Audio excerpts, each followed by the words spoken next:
So glad to see so many of you joining us this evening. My name is Nicole Ware. I am the Associate State Director of Advocacy and Outreach for AARP in Ohio. I lead the community outreach and volunteer engagement efforts in Greater Cincinnati and Southwest Ohio, and I'm so glad to be here with you this evening. And I love that you all are putting in chat where you're hailing from. Please continue to do that. We love to see where people are from across the country. That's always so fun. So hello from St. Mary's, Georgia, and from Florida, and DeGraft, Ohio, Utah, Cincinnati. So Sunny I know Sunny can hear me. You might not be able to see her, but I told her that this went from an Ohio event to a nationwide event. And so I'm so glad that you guys are showing up for it. All right, I'm going to go ahead and get started. I know that people are still logging on, but in the interest of time, thank you again for joining us this evening. Before we begin, I'd like to walk you through how to engage with us. So if you move your mouse at the bottom of your screen, you'll see a chat icon to comment and to ask questions, which clearly many of you know how to use chat. Please go ahead and put your questions for Sunny, our speaker today, about genealogy in the chat. And when we get to that portion of the event, we'll go ahead and answer as many questions as we can. I've also uploaded the genealogy tip sheet and resource list in chat. Our speaker was so kind to put together a good list of information for you. So feel free to go ahead and download that document anytime during the event. As the chat begins to populate, to find the tip sheet, if you're wondering where it is, just scroll to the top of the chat and you'll find it there. Before we begin, we do recognize that many of you joining today are or will be the family caregiver for your parent, spouse, sibling, or loved one. So I want to take this opportunity to share some important information that can help family caregivers. The Credit for Caring Act could give much needed financial assistance to America's 48 million family caregivers. The bipartisan legislation will provide up to $5,000 in federal tax credit for eligible working family caregivers, which could offset the nearly $7,000 families spend each year in out-of-pocket caring costs. AARP has been working to promote the health and well-being of older Americans for more than 60 years, and we want to support family caregivers so they can safely care for their older loved ones at home, where they want to be, keeping them out of nursing homes and preventing unnecessary and costly hospitalizations. To learn more about the Credit for Caring Act and to support family caregivers, visit aarp.org/caregiving. There you will also find the Caregivers Resource Center, which hosts lots of free caregiving resources. And I'll share more about those resources later in the program. Again, feel free to download those resources now. So, now for the topic of the hour, Genealogy 101. Let me introduce our speaker today. Sunny Jane Morton is an internationally known genealogy educator and award-winning writer and editor. She's the editor of Ohio Genealogy News, a longtime contributing editor at Family Tree Magazine, and content manager for YourDNAGuide.com. She is also a frequent contributor to the blog at FamilySearch.org, the world's largest free family history website, and the author of books and articles relating to genealogy. Please welcome Sunny Jane Morton in the chat. Nicole, thanks for having me, and hello to everyone. It's been marvelous to see your where you're coming from in the chat as that is populated. A special shout out. I saw somebody is coming from my childhood hometown of Chesterland, Ohio. So give me just a second to share my presentation with you, and we'll get going here. There we go. So I'm sure Nicole will catch up with you all in the chat, but I saw a lot of questions already wondering about the resources that Nicole already mentioned. So you can scroll all the way back up to the top of the chat and you'll see those for download. And Nicole can give us additional instructions in case you're not seeing those later on in the presentation. So I'd like to start out by telling you just briefly how genealogy and history found me. This is a picture of me as a little girl, and this is a picture of my diaries from the time I was a child. I was always very aware of that I had a personal place in history, that there was stuff going on around me, that I was part of history, that I had my own unique experiences in history. And it was always really important to me from the time, I think my earliest diary starts from the time I was about 8 years old. And from about that time, I was also making travel scrapbooks and little photo albums and collecting postcards of places I went. So history has been a really important part of my sense of myself since the time I was young. But we all come to this in different ways. And if you're here tonight, you're interested in exploring your family heritage, you might have lots of different reasons. Different things may have brought you to this point. You might just be curious about your heritage. You might have some interesting or confusing or unusual stories from the past, and you would like to learn more about them. Maybe you've just heard some intriguing little bits and pieces from relatives or at a family reunion, and you'd like to explore those stories that you've heard just in passing, but you'd like to know more about them. Maybe you find your family a little difficult to understand, or particular loved ones that you feel like if you could just learn more about what made up their life experiences and how they were raised and things like that, maybe you would better understand them. A lot of us come to family history because we want to feel more of a connection to the past. We want to feel connected to loved ones who have passed. We want to feel connected to their loved ones, maybe those we never knew.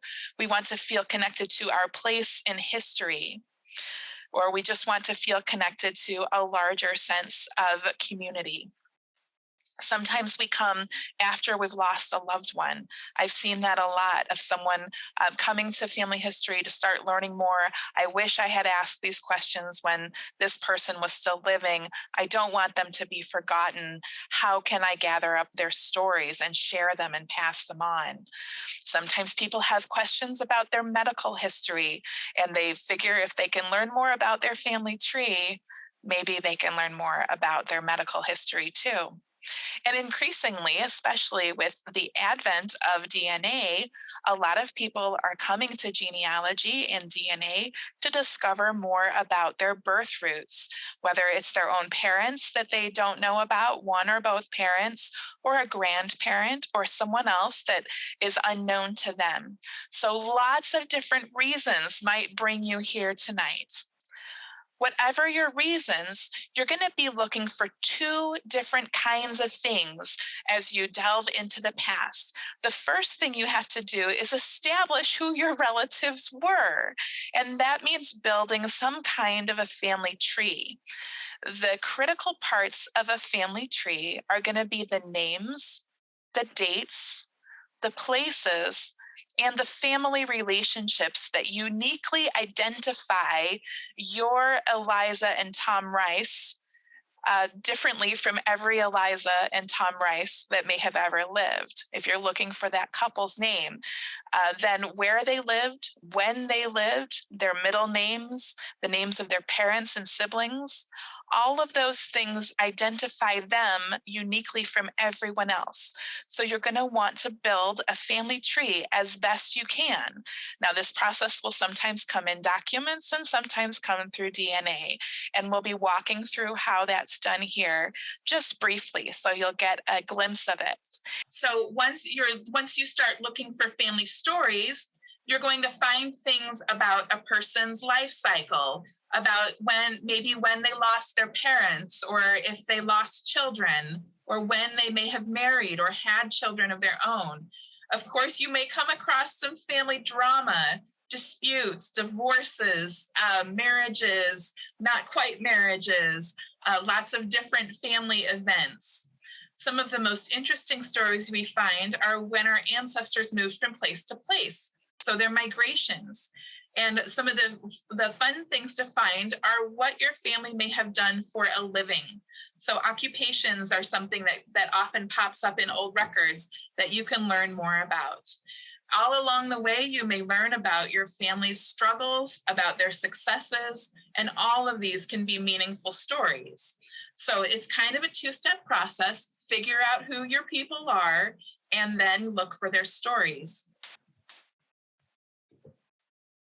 So where you start at home, if at all possible, meaning talking to the relatives you already have. First off, if you ask people for to tell you their personal stories or personal information, tell them up front what you're doing. If you're collecting this information so that you can share it with other people, make sure they know that off the bat. And so you don't blindside them with that. And so they feel like their privacy and their boundaries are being respected, because that may impact what they choose to share. Ask about their own personal lives, even if they're not the person that you're most interested in your family tree. Take an interest in the living relatives around you, because you never quite know what kinds of stories they have or memories of their own lives that may impact you more than you realize. And I have learned, as I start to ask my relatives about their own lives, that taking an interest is itself a gift. And oftentimes giving someone a chance to talk about them, have their voice heard and tell their own story can be a real gift. Ask them for help with your family tree. If you're trying to figure out who a great grandparent was or the names of the children in a particular family, ask if they know. Ask about any deceased relatives that they may have personal memories of that they could tell you a little bit more about. Ask a general question that's really good to ask after they've told you several things. Say, what other stories do you think I should know about? That's often where the good ones come out. Ask about old pictures you might not have, or share old pictures you do have and ask if they know who that is and maybe what was going on in that picture or what they might know about it. Listen respectfully. It's sometimes difficult when someone starts telling you a story. You may be tempted to jump in with your own memories, or especially if your own memories are a little different, or to correct them. But when you ask someone to share themselves, just listen. Don't judge or argue with their version of the past or their impressions of people. Just listen. Respect their boundaries. There's a point at which our healthy curiosity might become a little too much, a little across the line, and we don't want to invade people's privacy. People have a right to keep some memories or feelings confidential, and that's something that you just have to try to sense as you talk to people. Always, always thank your relatives for sharing their memories and their personal feelings and their time with you. So as you start to talk with relatives, you're also asking them about any kinds of documents or things that they might have. And these are going to be really important in helping you build your family tree. Each of them might have 1 or 2 or 3 little clues that will help you uniquely identify who that person is on your family tree and perhaps who their relatives were. The most important thing you can find will be their birth, marriage, and death records if those exist. And there may be different kinds of records about their births, marriages, and deaths. Whatever you can find is a great start. I love to find newspaper clippings that might talk about any part of their lives, but especially about their births or marriages or deaths. Any school paperwork, employment paperwork, pictures, scrapbooks, letters and diaries, any church or synagogue records from maybe a baptism, a circumcision, a communion, or an ordination.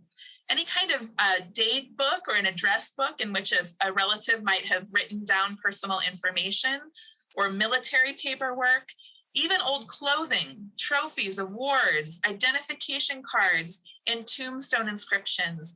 All of these can give you clues that help fill out that family tree and help you start discovering their stories.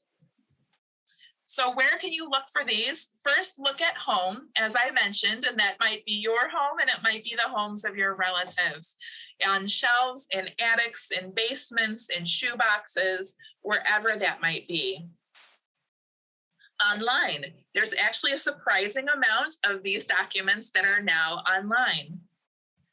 And in libraries, especially which can help you look online in places that you might, in websites that you might not be able to get to from your own home.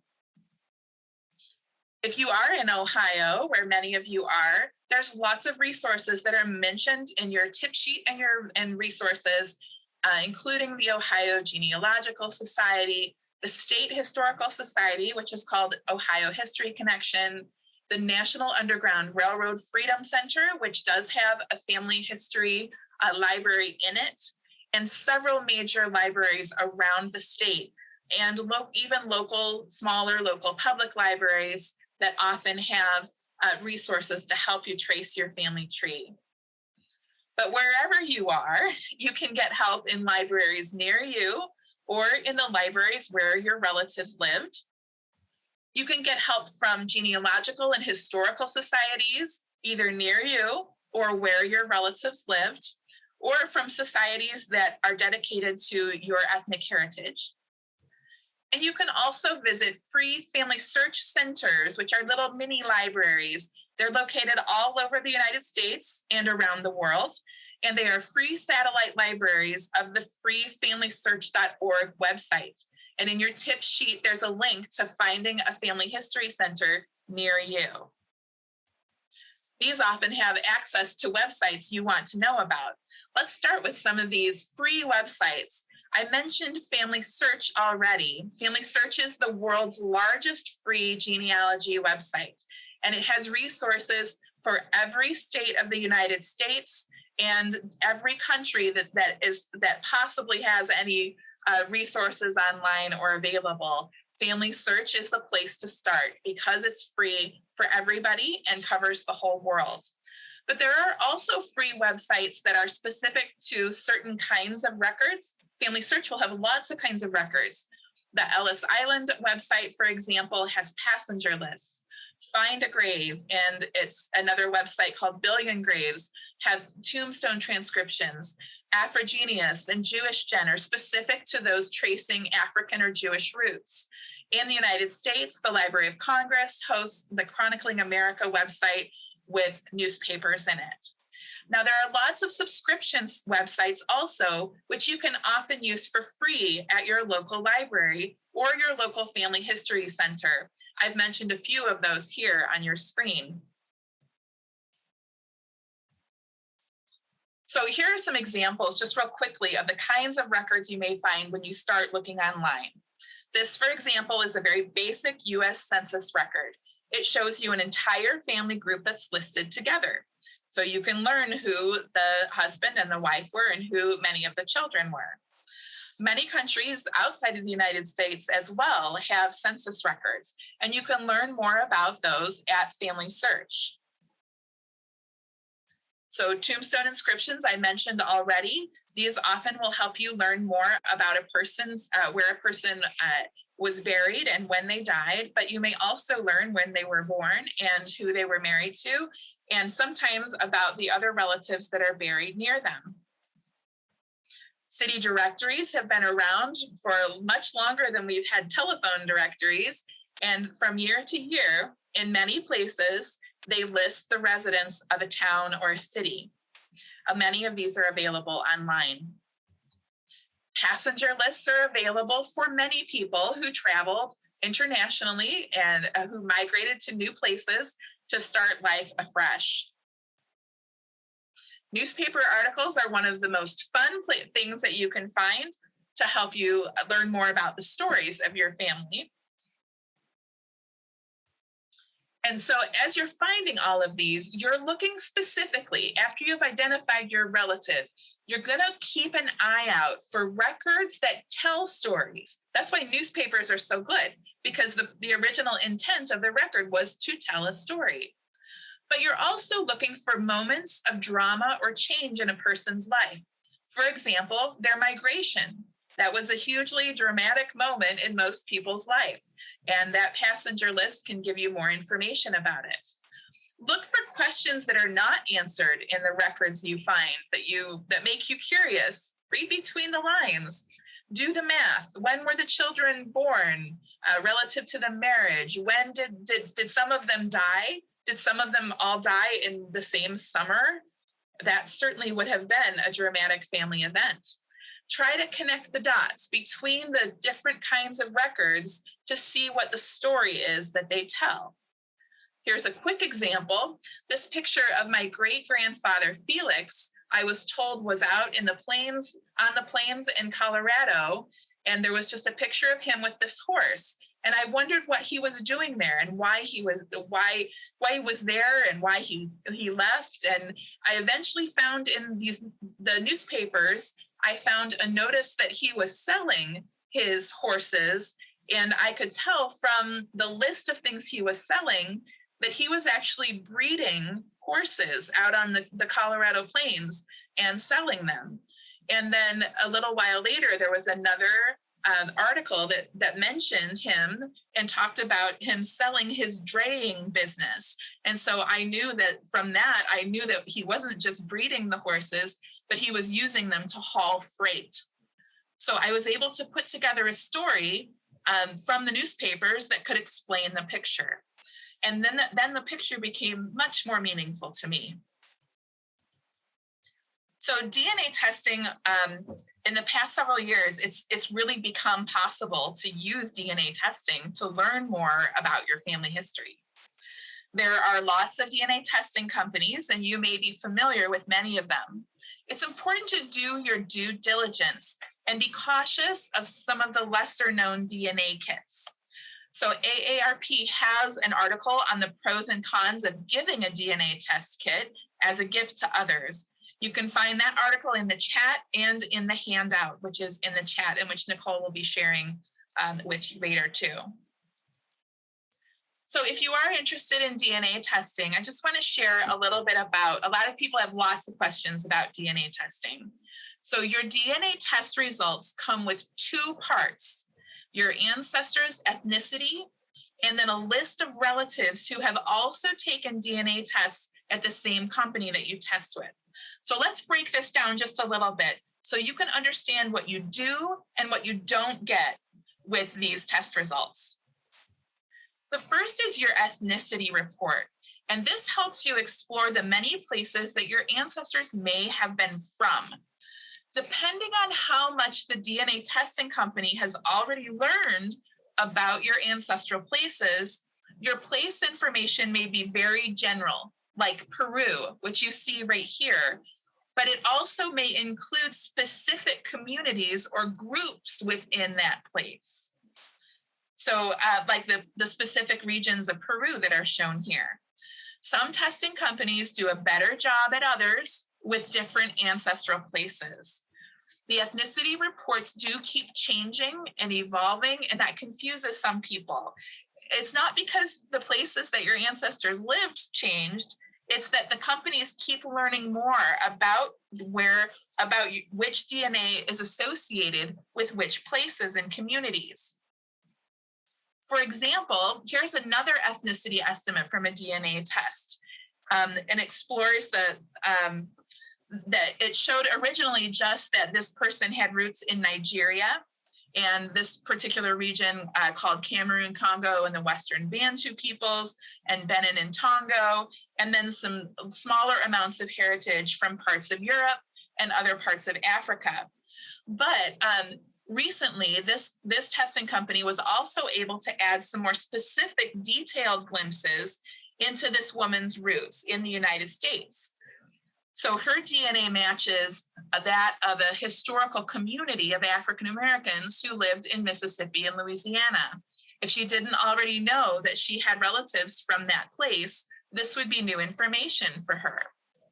As the companies continue to learn more about which DNA goes with different historical communities, the ethnicity estimates will continue to evolve and become more specific and more accurate.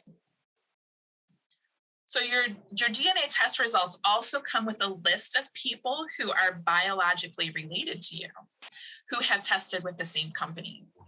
They can tell you about how closely you're related based on how much DNA you share. If you've identified somebody on your father's side, as I have, they can tell you also that you're related on that side of the family. But often you have to do a little detective work to try to figure out exactly how you're related to your DNA matches. Even though it says close family in the range of first cousin, it doesn't mean that you are first cousins. It just means that that's about how closely you're related. With this person, for example, this person could be my grandparent, my grandchild, my half-sister, my aunt, or my niece. So I would have to compare my family tree with that person's family tree, or use several other strategies you can learn about to figure out exactly how we are related. So what does this mean if you're adopted or you're looking for birth relatives? Of course, you've probably heard lots of stories out there about people who have found birth parents or siblings or other kinds of relatives through DNA testing. Yes, this does work. It is legitimate. If you have living birth relatives out there who have taken or who will take a DNA test with the same company, then if you're biologically related, it will show. So if you're really trying to find birth relatives, you'd probably consider testing with more than one company to see if your birth relatives have tested with them.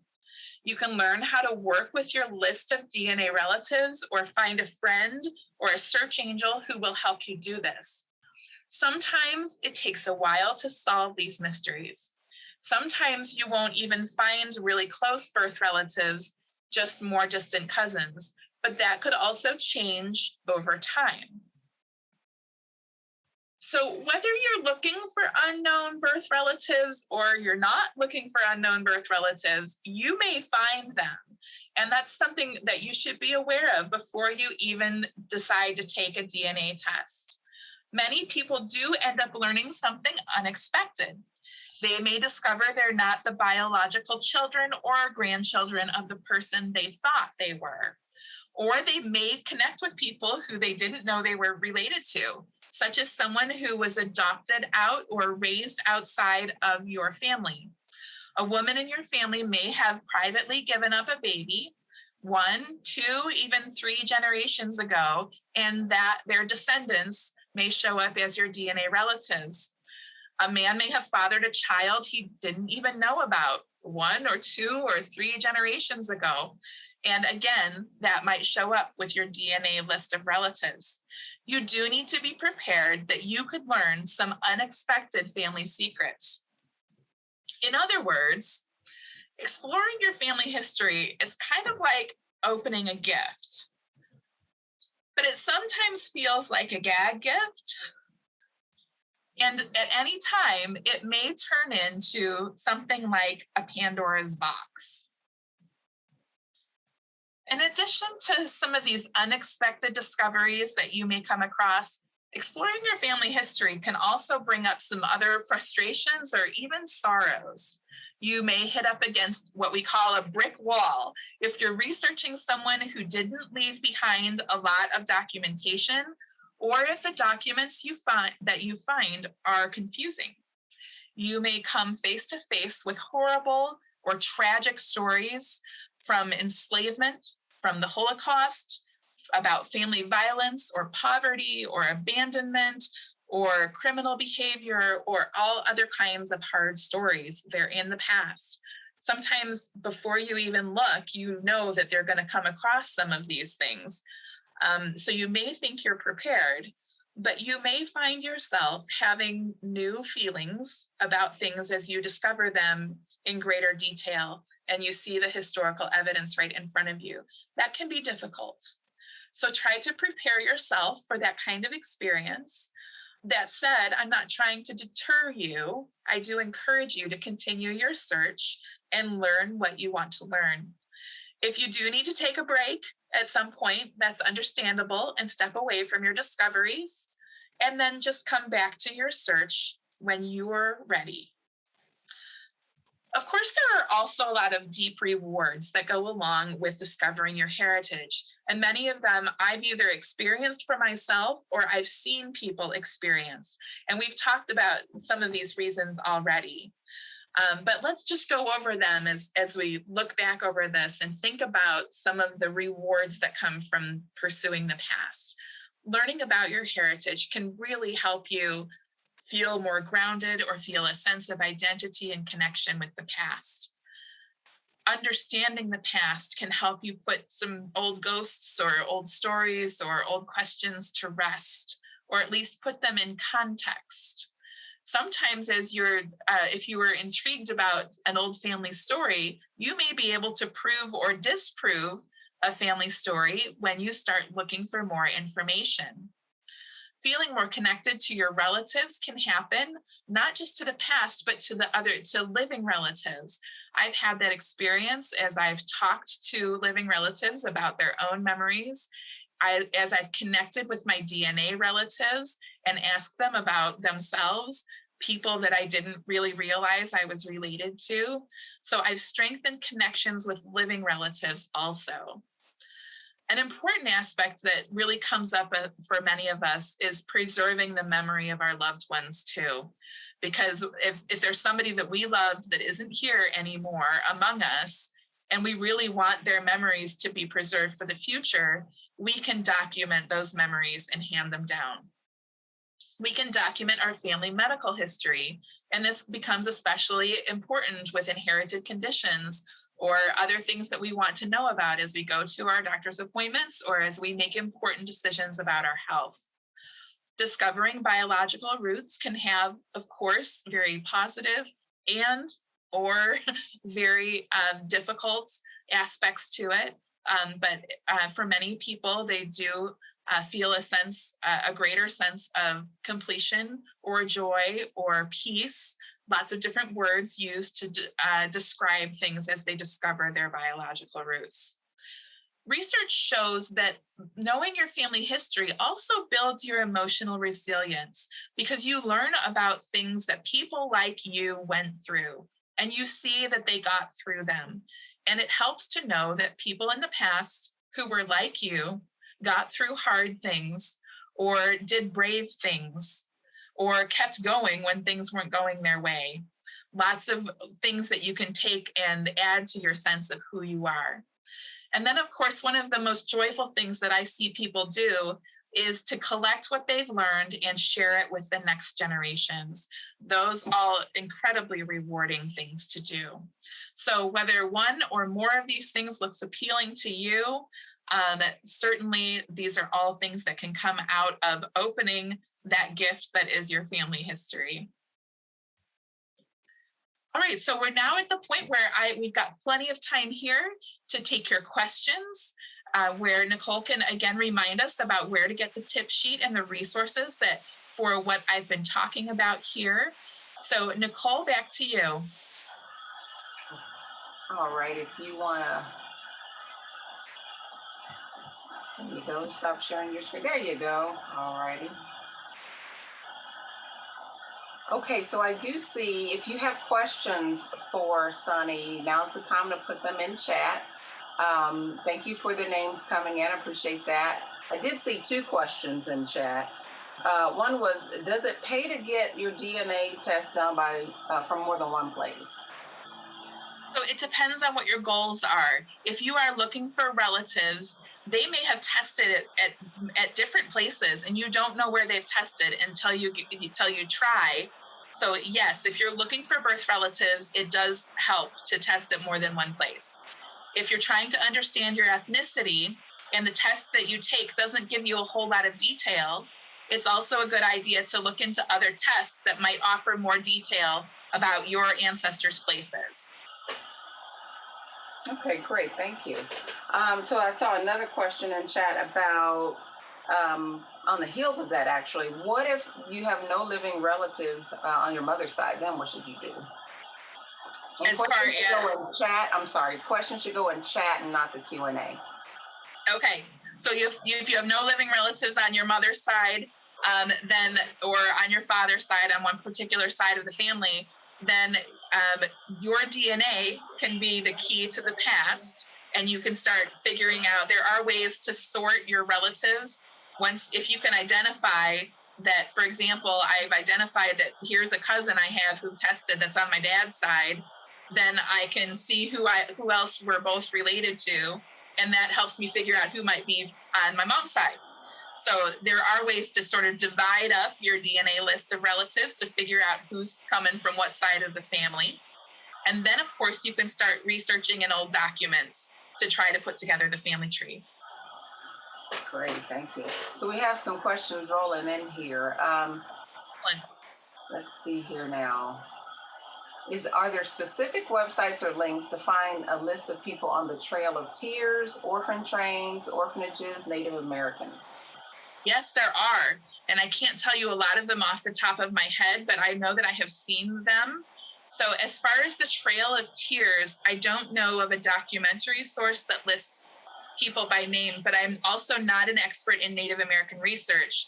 And as you start looking around online or asking at your local librarian, if you can find help from a local librarian or a genealogical society, then I would ask for help searching for those specific communities that you're interested. There is an orphan train archive, and there are some things that I found online about how to research your relatives who might have been part of an orphan train. And then there are other communities like that too that you may find out. Great. See another question. Is there a free search for England? A free search for England. I'm going to guess that you're asking about records for England. If you're looking for free for anywhere in the world, I would start with familysearch.org because it's free to everyone, and it does have a lot of England resources. From there, you just have to look at some of the subscription websites that might be available at your library. And again, ask your local librarian, tell them what part of the world you're looking for and see what they might have. Okay.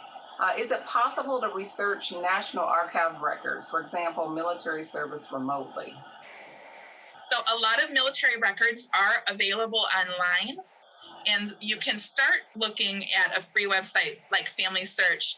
But in many cases, you're going to have to go to Fold3, FOLD3.com, which is available in many libraries as a subscription.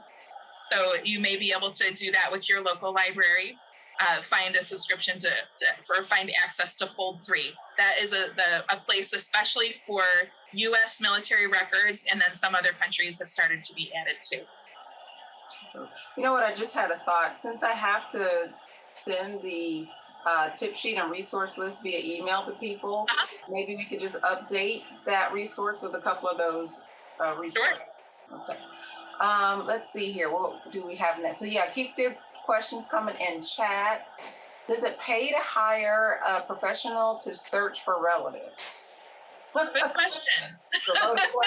Talking to a professional. And unfortunately, the answer, the answer I give most often in genealogy is it depends. So often, I think people enjoy getting as far as they can, but then if it starts to become frustrating and not rewarding to you, if you do hit one of those brick walls, then it can be very helpful to hire an expert who has a specialty in that subject. For example, hire somebody who has an expertise in African American roots to help trace your enslaved ancestors or free Black relatives, or your Jewish ancestors to a certain part of the world. There are genealogists and researchers who specialize in those kinds of topics.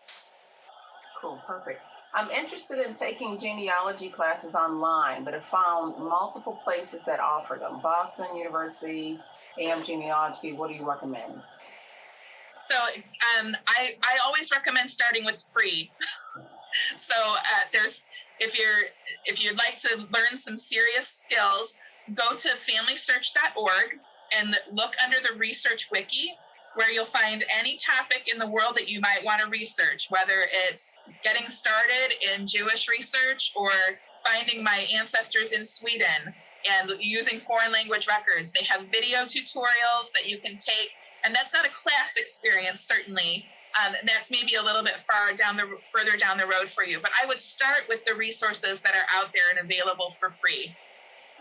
Okay, great. This is a good question. I just experienced this in my family somewhat. What do you do if an ancestor changed a hard to spell name to an easier name and no one knows the original spelling of the original name? Any clues? So spelling used to be sort of optional. In the past, it wasn't as important that your name was spelled the same way.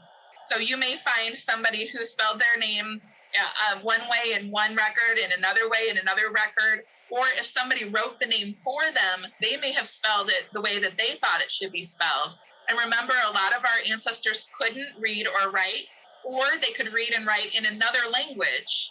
And so they couldn't necessarily tell what was being written in front of them. So sometimes there were language barriers in the records you find. So if you do find some discrepancies in names, that doesn't always mean that it's the wrong person. Try to say a name out loud and see if it sounds like the other name, because the spelling may be phonetic. And so you can try to see if that sounds the same.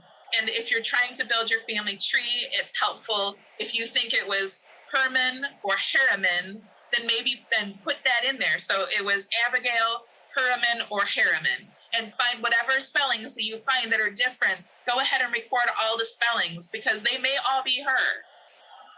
Okay. So there are lots of questions. We're going to try to get through as many of them as possible. Let's see. I've traced my family back to the 1600s, early 1700s in Virginia. No clues before that time. How to get unstuck. Okay, so Virginia in the United States is especially good at these early colonial research problems. So I would definitely go to the Library of Virginia website. I would reach out to local historical and genealogical societies and ask what local records they have on the ground there and what strategies they use for tracing people in their own communities. Because people where they live, the experts and the volunteers there, they know what records exist. And sometimes they can also help you connect with some of the records that may have been not kept and maintained in Virginia colonies, but they may have been kept by the British government, for example, overseas. And they can help you make that transition from the Virginia colonial records to overseas. Okay, great. Here's another one. If we find out that our ancestors had slaves, is there any records or tips that you might know or have? I understand that many of the slaves took their names. I recently found this out. Must be family members of my generation. So a lot of people who are finding out that their ancestors were enslavers, that they did hold slaves, there are records sometimes that are available to help discover the identities of those enslaved people. There are slave schedules for the 1850 and 1860 U.S. censuses that can tell you how many people they enslaved and a little bit of clues about who they were, age, gender, color, but not their names. You'd have to get into old wills. Unfortunately, their identities were only recorded in things like bills of sale because they were treated like a piece of property. This is some of the hard stuff that you can find. But some of the good news is what I'm seeing in a lot of people who find that their ancestors were enslavers, that they enslaved other people, they're realizing that they have paper trails sometimes, these wills and other documents that name those people can help the descendants of the enslaved. And so we see a lot of people making connections between the white relatives and the Black relatives to help share information and to learn more about the whole story. So those kinds of stories, I think, are marvelous, and those connections are being made online. Great.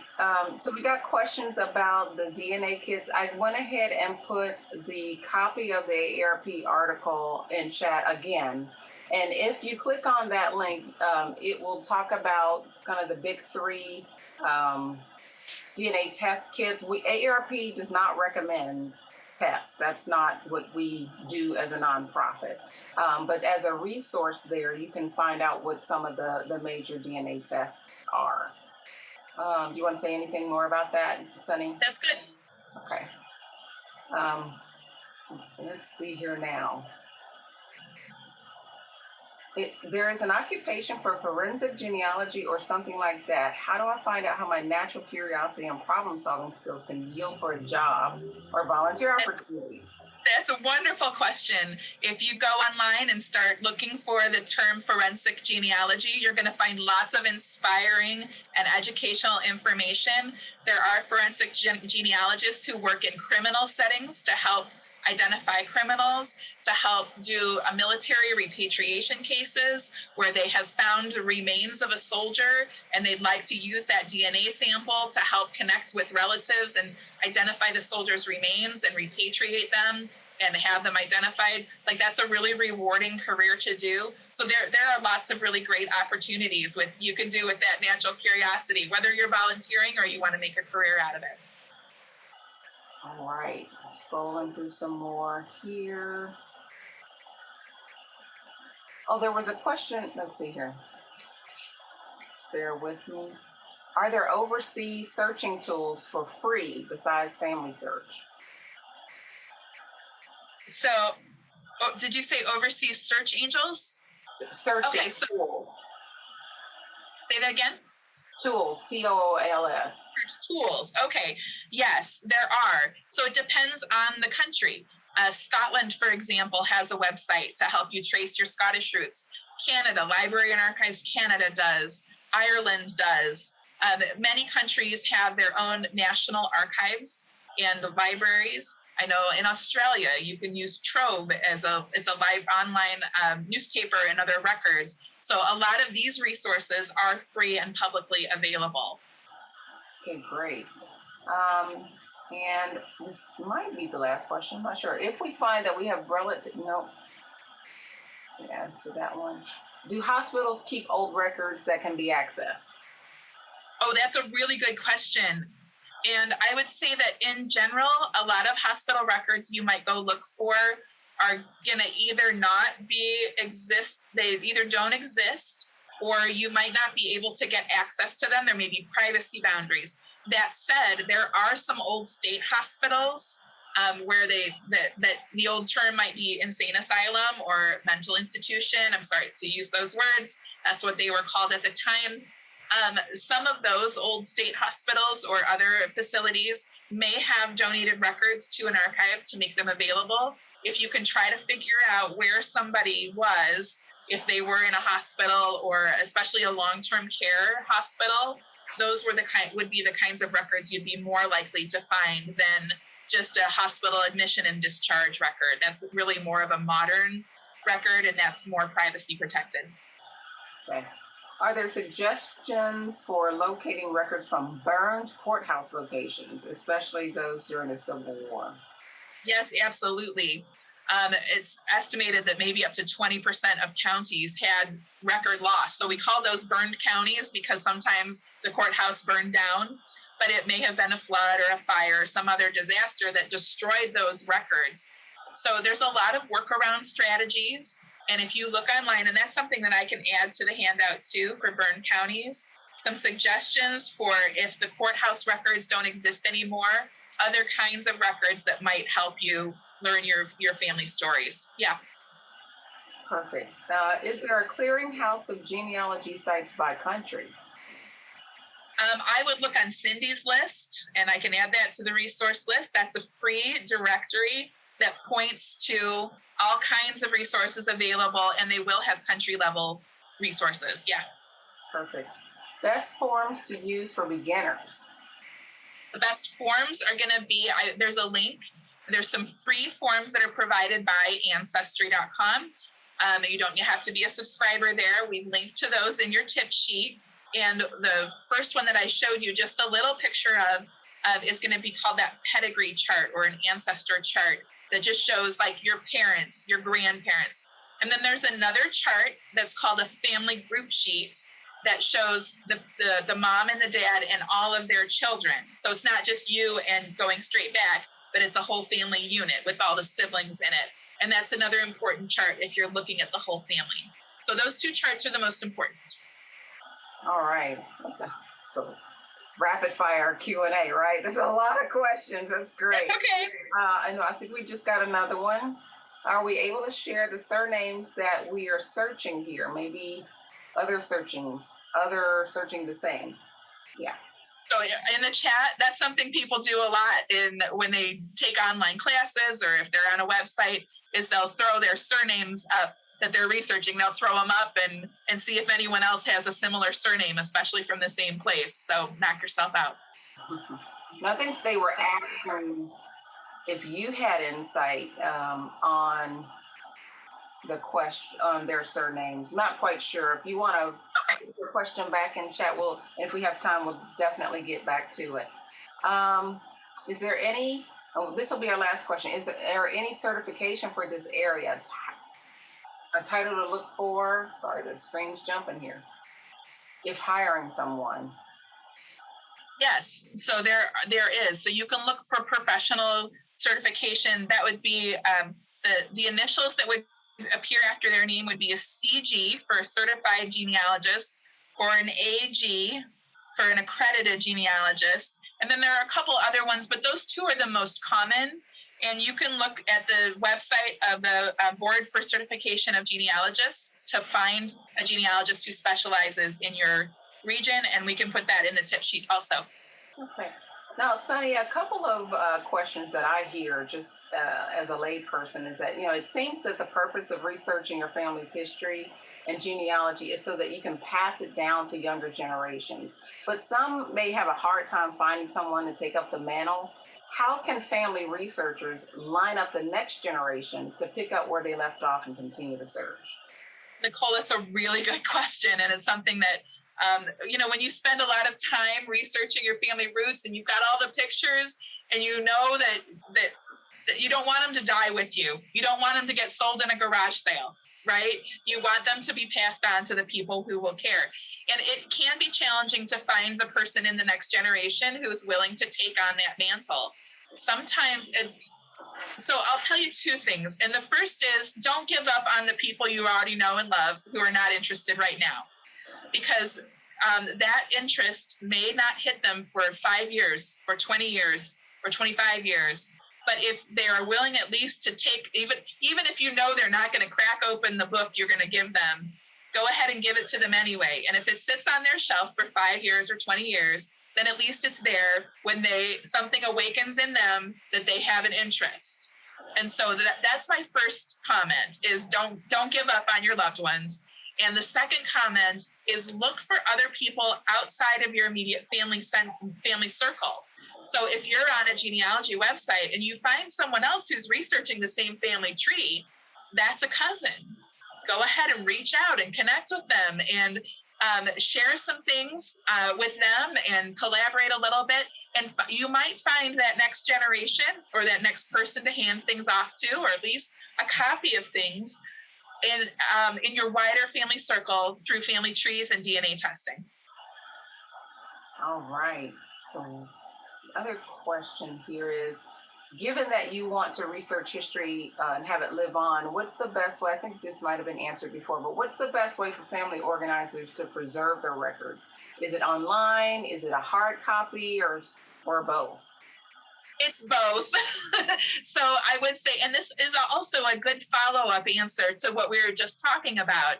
So if you really can't find that person to carry on the torch of your family history right now, go ahead and put it online and put it in a book in your local library and in major genealogy libraries so that when somebody comes along looking for it, it will be there. Go ahead and upload pictures to your favorite genealogy website and label them so that people know who they are. Share copies of what you have at local historical and genealogical societies or with big libraries so that it's there when someone goes looking. All right, you're getting some kudos in the chat here. I hope you can see that. People have really enjoyed the session. I have to be honest, Of all the virtual events I've done, this is the one where we have had the most questions. So that speaks volumes that people have enjoyed the session. Thank you for being with us today. If you would go ahead and continue to give some kudos to Sunny in chat. I've enjoyed having you. And again, I'm going to email that tip sheet out to everyone. If you do see the PDF, feel free to click it and download it. Thanks for attending. I'll let Sunny get back to researching her family history, and I have just a few parting remarks for everyone else. Thanks, Sunny. Thank you. All right. Okay, if you joined us today, it's clear that family is important to you. So AARP wants to make sure you have resources to help you care for your family, your loved ones, and yourself. Sometimes an older adults need additional help. Sometimes an older adult's need for additional help is obvious, but more often the changes happen gradually. So to assess when an older adult requires caregiving assistance and to look for signs regarding your loved one's mental, physical, and environmental condition, visit aarp.org/caregiving. That will also be in our tip sheet. Being a family caregiver is one of the most important jobs you'll ever have and one of the most challenging.